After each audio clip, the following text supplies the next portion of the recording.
Quase todos nós temos memória fraca. Se Deus quisesse revelar-se a mim face a face em algum ponto específico de minha vida, em breve eu estaria em dúvida quanto a alguns dos detalhes dessa revelação.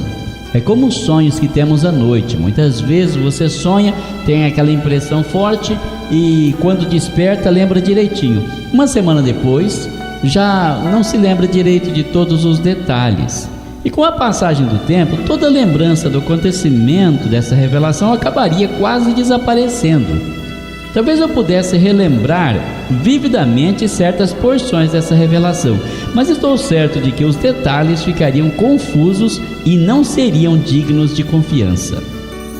E se eu tivesse de repetir todos os detalhes a um dos meus filhos imediatamente depois de haver recebido a revelação, é bem provável que ele não se lembrasse de tudo alguns anos depois, ou mesmo alguns dias depois. E se ele tivesse de transmitir essa informação para os seus filhos ainda alguns anos mais tarde, ficaria muito mais difícil, porque a própria passagem do tempo haveria de enfraquecer a sua memória e a história acabaria irremediavelmente distorcida.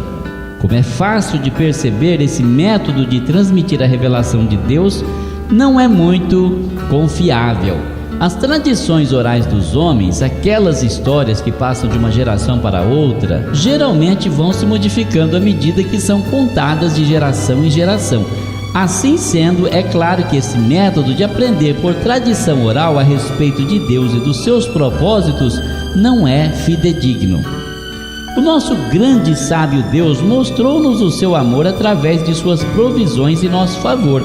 Ele cuida da nossa sobrevivência física de muitas maneiras, como através de seu maravilhoso desígnio do ciclo de água que purifica e fornece água potável ao mundo.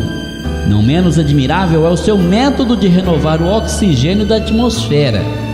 Quando nós respiramos, exalamos dióxido de carbono, ao passo que as plantas emitem oxigênio no ar. Ou seja, nós precisamos de oxigênio para viver, mas as plantas precisam de dióxido de carbono.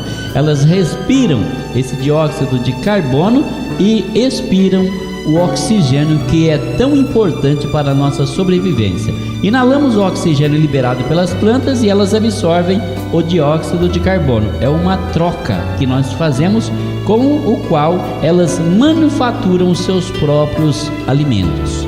Ora, se Deus providenciou tão cuidadosamente o necessário para a nossa natureza física, então certamente Ele não espera que nós solucionemos sozinhos os nossos problemas espirituais.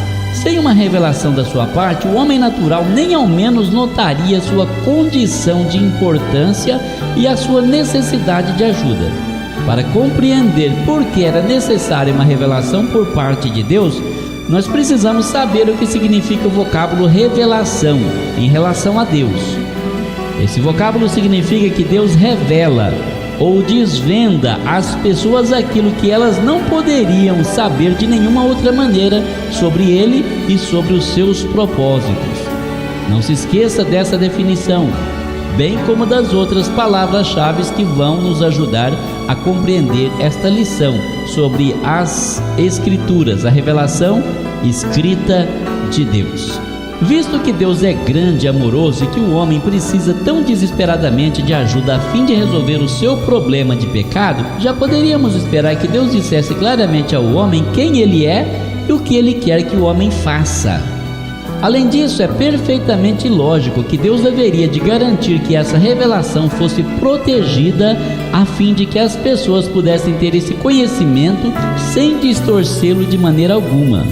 Assim como poderíamos esperar, Deus providenciou para que a sua revelação fosse preservada em forma escrita por razões muito lógicas, muito óbvias, que não vamos comentar.